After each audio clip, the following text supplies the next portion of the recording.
Good morning all of you. आप सभी का बहुत बहुत स्वागत है मेरे इस चैनल में। और आज हम पढ़ने वाले हैं मार्केटिंग, प्रिंसिपल्स ऑफ मार्केटिंग, जो बीकॉम थर्ड ईयर में पढ़ाया जाने वाला एक सब्जेक्ट है। तो आज हम मार्केटिंग के बारे में चर्चा करेंगे। इससे पहले मैं दो वीडियोज़ दे चुका हूँ जिसमें आपने मार्केटिंग के बारे में समझा था, मार्केट बेसिक रूल समझे थे, मार्केट होती क्या कैसे। फिर भी एक अगर सिंपल सी डेफिनेशन अगर मैं मार्केटिंग के लिए दूं कि मार्केटिंग होती क्या है, मार्केटिंग है क्या, तो मार्केटिंग क्या है? मार्केटिंग वह कला है जो किसी भी ग्राहक को वस्तु खरीदने के लिए प्रेरित करता है। मार्केटिंग क्या एक ऐसी कला है जो किसी भी ग्राहक को वस्तु खरीदने के लिए, कोई प्रोडक्ट खरीदने के लिए प्रेरित करता है, इंस्पायर करता है। तो इंस्पायर करने का मतलब क्या? इंस्पायर करने का मतलब ये है कि आपने देखा होगा कि बहुत सारे, आप जब टीवी देखते हैं, मोबाइल देखते हैं, तो बहुत सारे एडवर्टाइजमेंट आते हैं।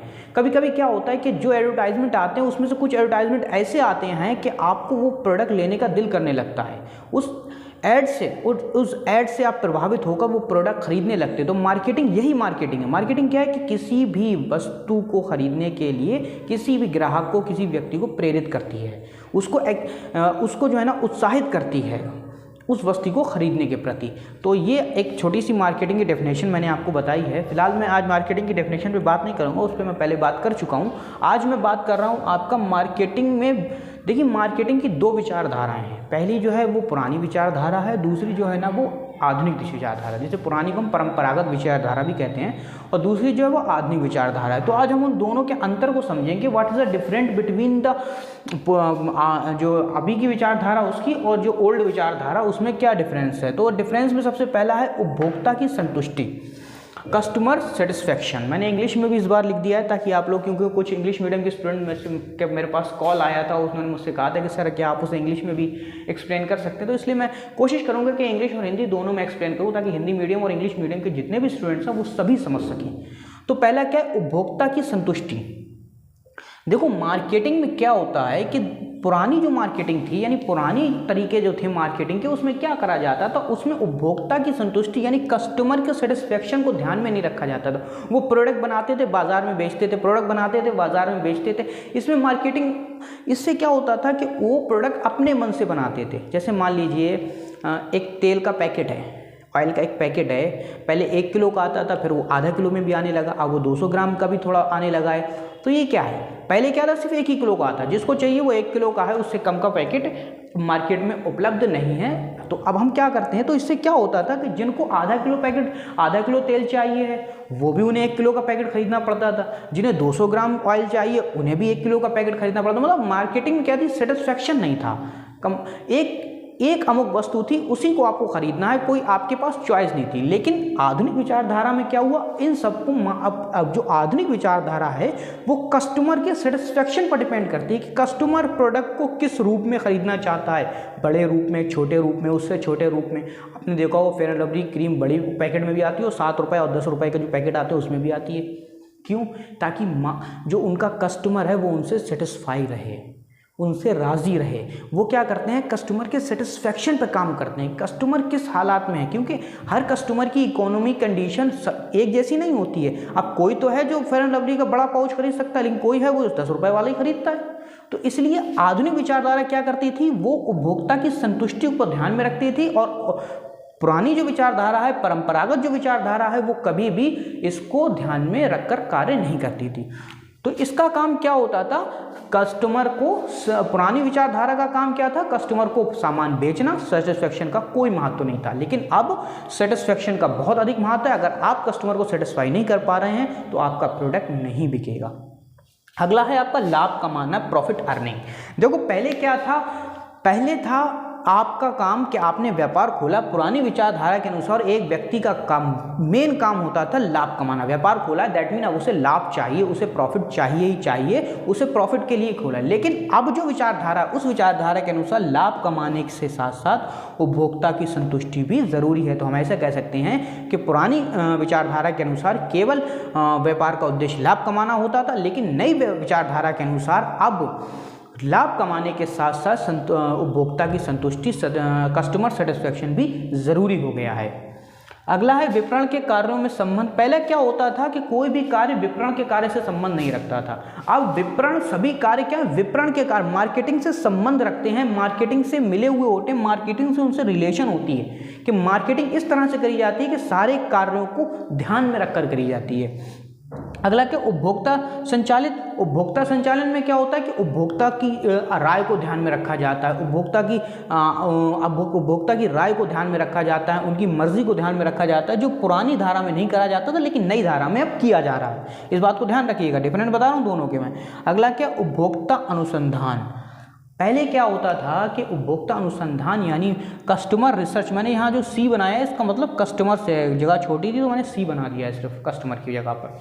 तो कस्टमर रिसर्च का मतलब ये होता है कि पहले जो था कस्टमर पर कोई रिसर्च नहीं करी जा रही थी। कस्टमर को कैसा सामान चाहिए, किस तरह का सामान चाहिए, कैसा चाहिए, किस रूप में सामान चाहिए, किस पैकेजिंग में सामान चाहिए, पुरानी विचारधारा में ऐसा कुछ नहीं था। लेकिन नई विचारधारा में कस्टमर रिसर्च पर ध्यान दिया जाता है कि कस्टमर को किस तरह का सामान चाहिए, उसकी क्वालिटी कैसी होना चाहिए, उसका प्राइस कितना होना चाहिए, किस तरह का होना चाहिए, उस पर लाभ क्या होना चाहिए, इस सब पर भी ध्यान दिया जाता है। तो अगला है हमारा उपभोक्ता कल्याण, कस्टमर वेलफेयर। देखो पहले जो काम था, मैंने अभी आपको ऊपर एक उदाहरण दिया था तेल का, कि पहले 1 किलो के पैकेज आते थे, तो जिसको आधा किलो चाहिए वो भी 1 किलो का ऑयल का पैकेट लेता है, जिसको 250 ग्राम चाहिए उसको भी 1 किलो का लेना पड़ता था। लेकिन अब क्या है, कस्टमर के कल्याण को ध्यान में रखा जाता है कि क्या कस्टमर का उससे कल्याण हो रहा है, क्या जो चीज़ वो कस्टमर को बेच रहे हैं उससे कस्टमर को कल्याण हो रहा है, कस्टमर का वेलफेयर हो रहा है या नहीं हो रहा है, कि कस्टमर बेचारा डूबता चला जा रहा है हमारा सामान खरीदते खरीदते।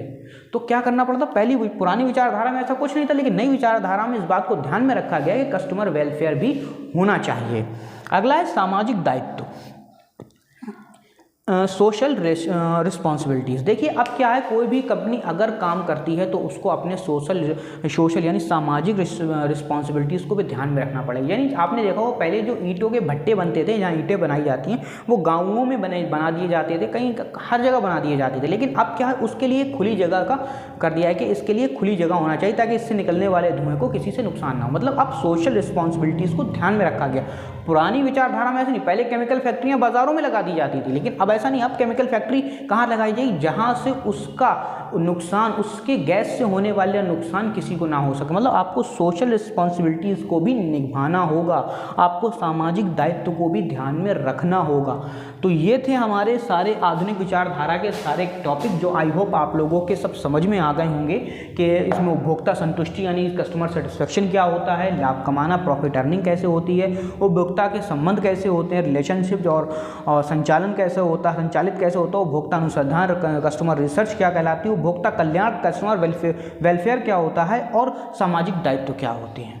तो ये आपको समझ में आ गए होंगे इन दोनों के डिफरेंस। अब आगे हम बढ़ते हैं, इसी का अगला टॉपिक है कि विपणन के महत्व क्या है। विपणन के महत्व क्या है, इंपॉर्टेंस क्या है, विपणन के महत्व। देखो विपणन के महत्व मैंने कई टॉपिक में समझा, जैसे समाज के लिए इसके क्या महत्व हैं, दूसरा निर्माताओं के लिए इसके क्या महत्व हैं, तीसरा उपभोक्ताओं कस्टमर्स के लिए इसके क्या महत्व हैं। तो पहला है समाज के लिए, फॉर सोसाइटी, सोसाइटी के लिए विपणन क्यों जरूरी है। तो पहला है रोजगार की सुविधा मिलना। देखो आजकल मार्केटिंग में इतनी बहुत सारी जॉब निकलती हैं, इतनी सारी मार्केटिंग में जॉब मिलती हैं, जिससे जितने भी निचला वर्ग है, निचले या कम पढ़े लिखे लोग हैं, वो मार्केटिंग में उतरकर आगे बढ़ रहे हैं। आपने देखा होगा यूट्यूब पर भी जब कभी आप करते हैं तो मार्केटिंग के कितने कोर्सेज बिक रहे हैं। मैं डैट मीन मार्केटिंग क्या हो गई है, अब एक रोजगार के लिए देखा जा रहा है। मार्केटिंग में आप अपना रोजगार कमा सकते हैं, एम्प्लॉयमेंट कमा सकते हैं, आप पैसे कमा सकते हैं। तो क्या है ये, इससे क्या होता है, समाज को एक नया लाभ, क्या रोजगार की सुविधा मिलती है, मतलब किसी को एम्प्लॉयमेंट मिल जाता है, नौकरी मिल जाती है। अगला रहन सहन के स्तर में वृद्धि, स्टैंडर्ड लिविंग, हमारा जो लिविंग स्टैंडर्ड है वो ऊंचा हो जाता है, इंक्रीज हो जाता है। क्यों हो जाता है कि रोजगार, इससे क्या होता है कि हम उन चीज़ों का चयन करते हैं जो समाज में चल रही हैं, हम उन चीज़ों को लेते हैं जो हमारे आसे पास चल रही हैं। तो इससे क्या होता है, हमारा भी जो स्टैंडर्ड है वो हमारे गांव के लेवल से या हमारे शहर के लेवल जैसा हो जाता है।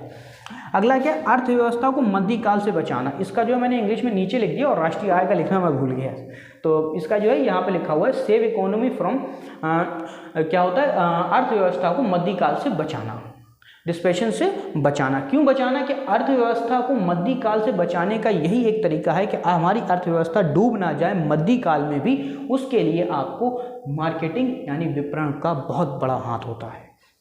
अगला क्या है, राष्ट्रीय आय में वृद्धि। राष्ट्रीय आय में वृद्धि क्या होता है, जो नेशनल इनकम होती है उसमें इंक्रीजमेंट होता है। नेशनल इनकम में इंक्रीजमेंट कैसे होगा, इस तरह से होता है, जब एम्प्लॉयमेंट मिलेगा तो वो टैक्स भी देगा, टैक्स देगा तो राष्ट्र की आय में वृद्धि होगी। दैट मीन्स राष्ट्र की आय भी में बढ़ोतरी होती है मार्केटिंग से, विपणन से। अगला क्या है, वितरण लागतों में कमी। डिस्ट्रीब्यूशन कॉस्ट जीरो हो जाती है या कम हो जाती है। डिस्ट्रीब्यूशन कॉस्ट क्या हो जाती है, वो जीरो हो जाती है, कमी हो जाती है वितरण लागतों में। क्यों कमी हो जाती है, क्योंकि लोगों का ध्यान हम अपनी ओर आकर्षित कर लेते हैं। फिर लोग हमारे पास से सामान खरीदने आते हैं, हमें घरों घरों जाकर या मोहल्लों या शहर शहर जाकर सामान बेचना नहीं पड़ता। जैसे मान लीजिए हमारा कोई प्रोडक्ट है, हमने फ्लिपकार्ट पर ऑनलाइन कर दिया, अब जो भी वहाँ से देखे वो हमसे मंगवा लेगा, हमें उस तक जाने की जरूरत नहीं, उसे हम तक जाने की जरूरत नहीं। अमेजोन पे डाल दिया, अमेजोन से वो हमारा प्रोडक्ट का सर्च करके उसको मंगा सकता है, ऑनलाइन कर सकता है और हम उसको उसके घर तक प्रोडक्ट पहुंचा देते हैं। दैट मीन क्या है कि अब जो है ना, जो वितरण कॉस्ट है, डिस्ट्रीब्यूशन जो कॉस्ट है वो कम होने लगी है, क्योंकि डिस्ट्रीब्यूशन का खर्च कम होने लगा है। अगला है निर्माताओं के लिए, फॉर मैन्युफैक्चरर्स। मैन्युफैक्चरर्स के लिए इसका क्या लाभ है, मैन्युफैक्चरर्स का पहला लाभ है नियोजन और निर्णय में सहायक, helpful from the planning and the distribution.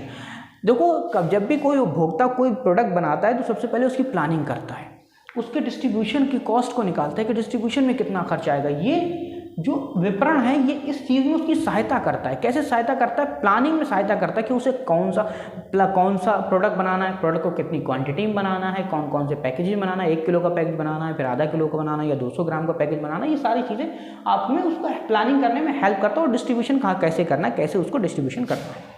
अगला राष्ट्र आय में सृजन सहायक। इससे क्या होता है, helpful for income increment creation. इससे क्या होता है, जो इनकम होती है वो हमारी क्रिएटिव हो जाती है, आगे बढ़ने लगती है।